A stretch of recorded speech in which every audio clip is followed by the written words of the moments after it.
มีเห็ดหน่อไม้ส้มมะหน่อไม้ส้มแบบแต่เส้นขวดจ้ะอันนี้มีอันนะผักมะเขือมาตำใส่ไปเกลือไปงัวนะแล้วก็มะเขือดิบให้ก็เลยมะเขือป่นใส่มะเขือป่นทั่วหอมมันหอมๆแล้วอันเอาชีสเสร็จเนี่ยชีสแล้วคั่วชีสให้มันหอมๆนิดนึงให้มันสุกมากๆชีสสุกแล้วแบบนี้สุกดีเลยนะอันนี้ก็ดึงละแล้วก็เอาอันนี้ส้มแล้วก็อันมาล้างสารคือมัน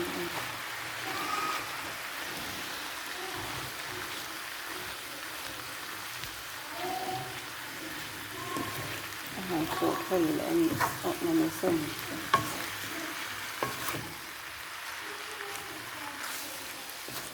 นี่เราก็คั่วนิดนึงจนค่อยเอาน้ำใส่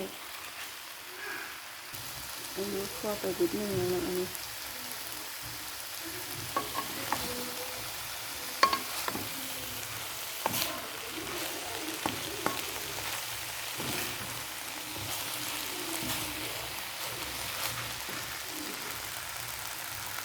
คั่วอีกนิดนึงเอาน้ำเสร็จคนอีกนะหอมแบบนี้หอม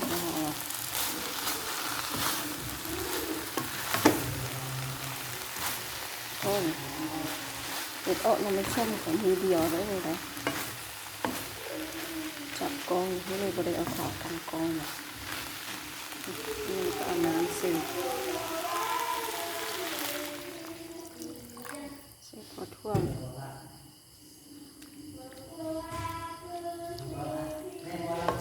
นี่เขาเสื้อขิงไหลแล้วมันจะดงไวเนาะมันจะสุกมันจะสุกไวนะแล้วนี่เลยถ้าให้มันฟดแล้วก็ชิมรสชาติแล้วก็พอเสิร์ฟได้มันแห้งแล้วค่ะนี่นะต้มไป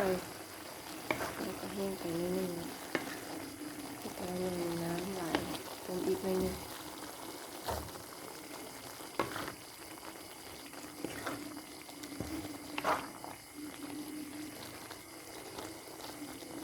ชีมันตอนนี้กันแล้วพอเลยก็เอาอัน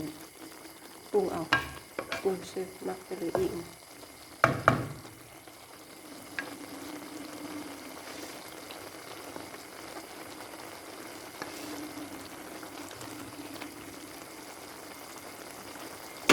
เกลือนิดนึงตื่มเกลื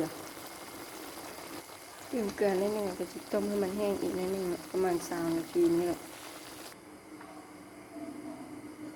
ผักกับหน่อไม้ส้มได้เลยเห็ดออกสำนี้นะไอเห็ดนี่ออกอันนี้นางฟ้านี่ออกไวกว่าเว้ยนางลมนี่ยักษ์ซาหน่อยหนึ่งสำแล้วผู้มักน้ำก็เอาสำนี้เลยก็ได้เนาะ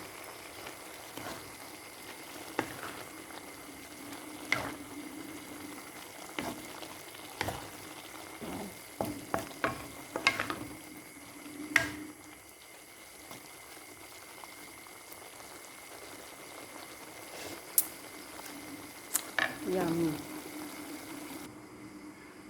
พร้อมเสิร์ฟเอาหน่อไม้ส้มเสิร์ฟสันคอหมูผักกับอันนี้